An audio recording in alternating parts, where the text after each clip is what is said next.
लग्नानंतर होईलच प्रेम मालिकेच्या आजच्या भागामध्ये आपण पाहणार आहोत की आता जीवाला खूप जास्त खोकला लागलेला असतो आणि म्हणूनच ना तो खोकत खोकत खाली येतो आणि जीवाची ही परिस्थिती बघून मानिनी आणि विक्रम दोघंही जण घाबरतात. कारण जीवाला ना धड त्याला श्वासही घेता येत नसतो, इतका तो खोकत असतो. त्याच वेळेला मानिनीला विक्रम पाणी आणायला सांगतात, तर विक्रम स्वतः त्याच्या हाताला धरून त्याला त्या सोफ्यावर बसवतात. आणि त्याच वेळेला आता मानिनी विक्रमला बोलत असते की अहो बघा ना, जीवाला किती त्रास होतोय, पटकन डॉक्टरांना बोलवा. जीवा पाणी पित असताना सुद्धा आता खोकलत असतो, म्हणजेच त्याला जास्तच त्रास होतोय असं तो दाखवत असतो. ही सगळी खरं तर जीवाची नाटकं चालू असतात. जीवाला आता डॉक्टरांकडे जायचं असतं, पण ते सुद्धा खोट्या खोट्या. तर विक्रम आता डॉक्टरांना कॉल करत असतात, तर जीवा त्यांना सांगतो की तुम्ही ना आपल्या साध्या डॉक्टरांना कॉल करू नका, मला हार्टमध्ये त्रास होतोय. हार्टमध्ये त्रास का? काय झालंय? अरे जीवा बोल ना, काय झालंय? म्हणजेच माझा त्रास ना नंदिनी आहे म्हणूनच म्हटलं. आणि असं बोलून तो हसायला लागतो. मानिनी म्हणते अरे जीवा काय होतंय काय तुला? आता तर इतका त्रासात होताच आणि आता हसतोयस. त्यावर आता जीवा सांगतो की मला खरं खरं सांगा ना, माझी ॲक्टिंग कशी वाटली तुम्हाला? त्यावर मानिनी म्हणते म्हणजे तू मगाचपासून हे जे काही करतोय ते ॲक्टिंग करतोयस? जीवा म्हणतो की हो, पण माझी ॲक्टिंग कशी वाटली? एकदम रिअल ना. म्हणजे बघ, मी जर नंदिनीसमोरसुद्धा असाच थोडा त्रासात दाखवलं तर नक्कीच काहीतरी त्याचा उपयोग होऊ शकतो ना. खरं तर ना, नंदिनीला मिळवण्यासाठी मी हे सगळं करतोय. त्यावर विक्रम आता मात्र जीवाला समजवतात आणि म्हणतात की खोट्याचा आधार पुन्हा नको रे, नको. आधीच हे सगळं झालं ते खोट्यामुळे झालं आणि पुन्हा हे सगळं वाढत जातं. त्यापेक्षा तू कुठेतरी या सगळ्याला ब्रेक घे, असं आता जीवाला विक्रम बोलत असतात. जीवालाही आता त्याची चूक समजते, म्हणजे तो पुन्हा काय गडबड करणार आहे हे त्याच्या लक्षात येतं आणि म्हणूनच तो आता स्वतःला सावरतो. आणि त्याच वेळेला आता जेव्हा तो स्वतःला सावरतो ना, तेव्हा मात्र म्हणतो की बाबा बरोबर आहे तुमचं. आणि त्याच वेळेला आता तो म्हणतो पण मी तरी काय करू? मला ना माझी नंदिनी माझ्यापासून लांब गेली आहे ना, हा त्रास ना नाही सहन होते. कारण मला असं वाटतं की हे सगळं मी जर नाटक केलं तर निदान त्यानिमित्ताने का होईना माझी नंदिनी माझ्या जवळ येईल. पण तुम्ही म्हणताय तेही योग्य आहे, हे सगळं करणं खूपच चुकीचं आहे. म्हणजे मलाही असंच वाटतं, पण म्हणूनच मी थोडा माघारी येतो. पण दुसरीकडे विक्रम आता समजावू लागतात आणि म्हणत असतात की अरे नाही, पण कधीतरी असं खोटं बोललेलं चालतं. म्हणजे तुला माहिती आहे का, मी सुद्धा ना तुझ्या आईसोबत असंच एकदा खोटं बोललो होतो.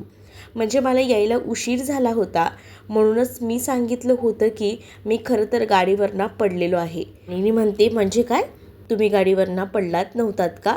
काय झालं होतं सांगा ना. आणि त्याच वेळेला आता अहो बोला ना, मला सांगा जरा, असं मानिनी म्हणते. त्यावर विक्रम म्हणतात की हो हो सांगतोय, म्हणजे मला ना यायला उशीर झाला होता तेव्हा मी म्हटलं की मी गाडीवरनं पडलो होतो, पण मी तेव्हा गाडीवरनं पडलोच नव्हतो. आणि तुला सांगू का, तू जेव्हा बीट मला भरून दिलं होतंस ना डब्यात, तेच बीट मी तुला हाताला लावलं होतं आणि तुला फसवलं होतं, असं काहीसं आता सांगू लागतात विक्रम. त्यावेळेला मानिनी आता हसूच लागते. त्यावर जीवालासुद्धा आनंद वाटत असतो. जीवाही म्हणत असतो की तुम्ही म्हणताय तसं आता मलाही थोडंसं करावं लागेल वाटतं. म्हणजे मला असं वाटतंय की मीही थोडीशी नंदिनीची लिपस्टिक आहे ना नाकाला लावून घेतो, म्हणजे नाक माझं थोडं लाल दिसेल ना, सर्दी झाल्यासारखं. काय वाटतं तुम्हाला? अरे ते सगळं जाऊ दे, खरं तर मी इथे कशासाठी आलो आहे तुम्हाला माहिती आहे ना, मला ना नंदिनीला कॉन्टॅक्ट करायचं आहे. म्हणजे जर मला बरं नाही आहे हे जर नंदिनीला कळलं तर नंदिनी लगेच माझ्यासाठी धावून येईल. आणि आई, तुला तर माहिती आहे ना आपलं घर किती सुनं सुनं झालं आहे, नंदिनी नाही आहे तर. हो हो, मला कळतंय माझ्या दोन्ही सुना घरा नाही आहेत ना, म्हणून मला ना खूप जास्त त्रास होतो आहे. आणि त्यामुळेच ना मलाही असं वाटतं की माझ्या दोन्ही सुना घरी याव्यात आणि मला कधी एकदा नंदिनीला भेटते ना असं झालं आहे. बघितलं का बाबा, बघितलं, इथे हिला सुनांचं भेटण्याचं पडलं आहे. इथे मला आधी माझ्या बायकोला भेटू दे, मग तू तुझ्या सुनेला भेट. असं आता मुद्दामूनच जीवा ही मानिनीला सांगू लागतो. मानिनी म्हणते, अरे हो हो हो, अरे बाबा हो, भेट तू तुझ्या बायकोला, आधी तू भेट, मग मी माझ्या सुनेला भेटेन, मग तर झालं ना, असं बोलून आता त्याला थारवत असते. त्याच वेळेला मानिनीचा मोबाईलच जीवा हातात घेतो आणि लगेच नंदिनीचा नंबर डायल करतो. नंदिनीशी बोलण्यासाठी आता मानिनी फोन हातात घेते आणि नंदिनीशी बोलत असते. नंदिनीला म्हणते, नंदिनी कशी आहेस, तिची आधी विचारपूस करते. तर नंदिनी म्हणते की आहे मी बरी, तुम्ही कशा आहात आणि सगळं ठीक आहे ना, बाबाही पण ठीक आहेत ना, असं देखील आता ती विचारते. हो हो, बाबाही ठीक आहे, तर सगळं व्यवस्थित आहे. इकडे जीवा मात्र मोबाईलवर हात ठेवतो आणि आईला ओरडतो, आई तू काय करतेस, माझ्याबद्दल बोल ना, फोन कशासाठी केला होतास. मग आता ती बोलायला सुरुवात करते आणि म्हणते की नंदिनी, अगं जीवाला ना खूप जास्त त्रास होतो आहे गं, त्याला ना जास्तच त्याचा खोकला सर्दी झाला आहे आणि त्याला ना खूप त्रास होतो आहे, अगदीच ना तुझी आठवण काढतो आहे, म्हणजे सतत तुझं नाव घेतो आहे, म्हणूनच म्हटलं जरा यायला जमलं तरी ये ना, म्हणजे त्याला थोडं बरं वाटेल, असं आता इकडे मानिनी बोलत असते. मानिनी असं म्हटल्यानंतर नंदिनी म्हणते, खरं तर आज मी त्यांना भेटायला येणारच होते, म्हणजे मला खरं तर त्यांना भेटायचंच होतं, म्हणून मी त्यांना सांगणार होते की मला भेटा म्हणून. आज त्यांना बरं नाही वाटत आहे का, अच्छा अच्छा, राहू दे, मग राहू दे, असं ती फोनवर बोलत असते. पण तेवढ्यातच ना जीवा फोन हातातनं खेचून घेतो आणि जीवा मात्र आता नंदिनीला म्हणत असतो की बोल ना चकाचक बाई, मी आहे ठीक, बोल कुठे भेटायचं आहे. तर त्यावर मात्र आता नंदिनी म्हणते की तुम्हाला आता तर बरं वाटत नव्हतं ना. मग जीवा लगेच खोकण्याचं नाटक करतो. इकडे विक्रम आणि मानिनीसुद्धा त्याला सपोर्ट करत असतात आणि लगेच बोलतात की अरे थोडं ॲक्टिंग. मग आता तो ॲक्टिंग मोडमध्ये जातो, म्हणजे थोडंसं खोकून दाखवतो. त्यावर नंदिनी म्हणते की मला माहिती आहे तुम्हाला काही त्रास वगैरे होत नाही आहे, तुम्ही नाटक करताय. त्यावर आता जीवाची चोरी नंदिनीने लगेच पकडलेली असते. तर जीवा म्हणतो की हो, मी थोडंसं नाटक करत होतो, पण मला ना खरंच खूप बरं वाटलं, मला भेटायला येतेस हे ऐकून. ठीक आहे, मी तुम्हाला जिथे भेटायचा आहे तो ॲड्रेस आणि लोकेशन वगैरे सगळं काही पाठवते आणि वेळही सांगते, असं बोलून आता नंदिनी फोन ठेवते. नंदिनीने फोन ठेवल्याबरोबर खूपच जास्त आनंद ना इथे असणाऱ्या या जीवाला झालेला असतो आणि जीवा एकदमच खुश होतो आणि जीवा इकडे तिकडे पाहू लागतो. आणि त्याचवेळी आता जीवा म्हणत असतो की आज ना मला खूप जास्त आनंद झाला आहे, आता काही झालं ना तरीसुद्धा मी नंदिनीला घेऊन घरी येणारच आहे, असं देखील आता तो म्हणू लागतो. आणि त्याच वेळेला आता जेव्हा त्यांनी असं ठामपणे सांगितलेलं असतं ना, तेव्हा मात्र आता विक्रम आणि त्याचसोबत इकडे मानिनीसुद्धा खुश असतात आणि आता ते म्हणत असतात की चल फायनली का होईना आपण आपल्या सूनबाईला पाहणार आहोत आणि लवकरच तू सुनेला घरी घेऊन ये आमच्या, आता आम्हाला उशीर करू नकोस आणि सगळं काही व्यवस्थित कर, असं देखील आता म्हटलं जातं. अगं आई तू बिलकुलही टेन्शन घेऊ नकोस, मी आहे ना, मी करतो सगळं व्यवस्थित, मग तर झालं ना, असं देखील आता जीवा मानिनीला बोलत असतो. तर आता मानिनी सांगते की जा जा, खरंच जा, छान तयार हो आणि माझ्या सुनेला लवकरात लवकर घरी घेऊन ये, तुमच्यातले गैरसमज मिटवा. तर दुसरीकडे आता जीवा तयार व्हायला वर गेलेला असतो आणि तेवढ्यातच ना इथे मानिनी आणि विक्रम बोलत असतात. आता विक्रम आणि मानिनीला सुद्धा बरं वाटत असतं की स्वतःहून नंदिनी पुढाकार घेते, भेटायला बोलवते म्हणून. तेही दोघंही जण खूप जास्त खुश असतात. तर दुसरीकडे आता जीवा त्याच्या रूममध्ये जातो आणि जेव्हा त्याच्या रूममध्ये जातो ना, तेव्हा मात्र तो छान असा तयार होत असतो. त्याला आता सगळीचकडे ना नंदिनीचे भास होऊ लागतात, म्हणजे जिकडे तिकडे फक्त आणि फक्त त्याला नंदिनीच दिसत असते. आणि जेव्हा जिकडे तिकडे त्याला नंदिनी दिसते ना, तेव्हा मात्र आता तो विचार करत असतो की हे काय, म्हणजे मला सगळीकडेच नंदिनी दिसते.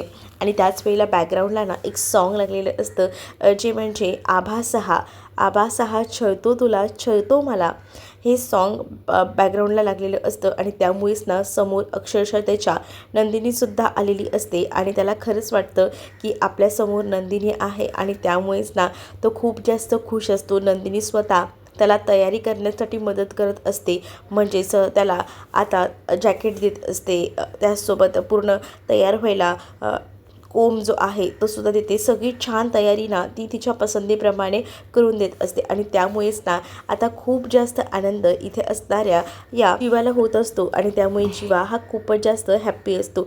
त्याला आनंद होत असतो की चला फायनली मी जे ठरवलं आहे त्या पद्धतीने सगळ्या काही गोष्टी होत आहेत आणि त्यामुळेच ना आता खूप जास्त आनंद होत असतो. कारण त्याला आता काही झालं तरी लवकरात लवकर आहे ना त्याच्या बायकोला भेटायचं आहे, म्हणजेच नंदिनीला एकदा का भेटलो की सगळे गैरसमज दूर होतील आणि पुन्हा नंदिनी आपल्याबरोबर नव्याने संसार करेल असंच काहीसं त्याला वाटत असतं आणि त्यामुळेच ना तो तिला भेटण्याच्या स्थितीत खूप जास्त खुश झालेला असतो. म्हणजे कधी एकदा जाऊन तो तिला भेटतोय ना असंच त्याला होत असतं. तर दुसरीकडे जेव्हा आता तो छान तयार होतो तेव्हा समोर पाहतो तर तोपर्यंत नंदिनी गायब झालेली असते. पुन्हा तो आरशात पाहतो तेव्हा नंदिनी त्याला पुन्हा आरशात दिसते आणि ती त्याच्याकडे पाहून हसते आणि तू खूपच छान दिसतोय, खूप छान तयार झालाय म्हणून त्याला सांगत देखील असते. आणि हे सगळं बघूनच ना इकडे आता जीवा खुश असतो. जीवा आता खाली येतो आणि जीवाला जेव्हा खाली येतो ना तेव्हा मात्र पहिल्यांदा बाबांचे आणि त्याच्या आईचे आशीर्वाद घेतो. कारण आता तो मोठी खिंड लढवायला चाललेला होता, म्हणजेच नंदिनीला भेटायला. आणि त्याच वेळेला आता तो खूप जास्त खुश होता, पण त्याच्या खुशीवर विरजण टाकायला मुद्दामूनच ना इकडे मात्र या वसू आणि त्याचसोबत रम्या आल्या होत्या. वसू आता येऊन म्हणत असते की जीवा तुला जरा ती लाज वाटते का रे? आणि रम्यासुद्धा आता सुरू होते, अरे तुला कळतंय का तुझ्या भावाला एकतर बरं नाही आहे, तुझा भाऊ कोणत्या स्ट्रेसमधून जातोय आणि तू चक्क बाहेर छान फिरायला चालला आहेस, तुला काही पडलंय का? म्हणजे तू पार्थच्या आणि नंदिनीच्या आयुष्याची पूर्णपणे राखरांगोळी केलीस आणि तुझं आणि काव्याचं एवढं अफेअर होतं आणि त्याचसोबत तरीसुद्धा तुम्ही दोघंही जण खोटं बोललायत आणि तुझं आणि काव्याचं अफेअर होतं, तुमच्या दोघांमध्ये किसिंग झालं आहे आणि हे सगळं जेव्हापासून पार्थने बघितले तेव्हा त्याला किती त्रास होत असेल असं देखील आता रम्या बोलत असते. त्यावर मात्र इकडे मानिनी भडकते आणि मानिनी म्हणत असते की तुमचं काय चाललंय? म्हणजे मुळात आहे ना त्यांच्या दोघांचाही भूतकाळ मला माहिती आहे, मला स्वतः त्यांनी सांगितलं आहे आणि तू किसिंग वगैरेचं काय बोलतेस, तसं त्यांच्यामध्ये कधीच काही झालं नाही आहे असं देखील मानिनी आता ओरडून बोलत असते. आणि त्याच वेळेला मात्र विक्रमही आता बोलत असतो की काय चाललंय काय? म्हणजे मुळात आहे ना मला कळत नाही तुमच्या दोघींचा प्रॉब्लेम काय आहे. मामा आमचा प्रॉब्लेम हाच आहे, घरात परिस्थिती काय आहे, तर ह्याने बाहेर भटकण्यापेक्षा इकडे तिकडे जाण्यापेक्षा स्वतःच्या भावाला आधार दिला पाहिजे, स्वतःच्या भावाबरोबर राहिलं पाहिजे. अरे तुम्हाला काय वाटतं, त्याला त्याच्या भावाची काळजी वाटत नाही आहे का? उलट त्यानेच मला सकाळी सांगितलं आहे की दादाचं मन ना जर ऑफिसमध्ये रमू दे, म्हणजे कामासाठी त्याला काही ना काही सांगत राहा, म्हणजे तो थोडा त्या सगळ्या गोष्टींमध्ये रमेल आणि काव्याच्या जे काही घडलं आहे काव्याच्या बाबतीत त्या सगळ्यातून स्ट्रेसमधून तो बाहेर येईल, हेही मला त्याने सांगितलं आहे आणि तुम्ही का त्याला नावं ठेवताय असं विक्रम बोलू लागतात. पण इकडे मात्र आता जी रम्या असते ना ती मुद्दामून बोलायची एकही संधी सोडत नसते. ती म्हणत असते की ह्या दोघांच्या या पराक्रमामुळे ना आज काय वेळ आली आहे, लोक सोशल मीडियावर सुद्धा आम्हाला DM करतात की तुमच्या घरात काय चालू आहे आणि जे काही झालं आहे ना त्यामुळे सगळे शेअर्सही पडलेले आहेत, हे सगळं नाही ह्यांच्यामुळे झालं आहे. यांना काही वाटलं नाही हे सगळं करून, निर्लज्जसारखे आताही या सगळ्यामध्ये खुश आहेत, पण आपल्याला या सगळ्याचा किती मनस्ताप झाला आहे याचा विचार करताय का? असं देखील आता इकडे असणारी ही रम्या बोलत असते. पण आता इतका वेळ शांत बसलेला जीवाना तो मात्र खवळतो आणि तो आता बोलू लागतो की कोण कोणाला सांगते आणि हे सगळं जे काही झालं आहे ना त्याला सगळ्यात आधी ना तुम्ही दोघीही जबाबदार आहात. वसू म्हणत असते की काही झालं का सगळं खापर आमच्यावरच फोडायचं का? आता आम्ही काय केलं आहे? त्यावर मात्र जीवा म्हणत असतो की ज्या वेळेला नंदिनीला तू किडनॅप केलं नसतं ना आणि नंदिनीला ऐन लग्नातून पळवलं नसतं ना तर हा प्रसंग ना आज आलाच नसता.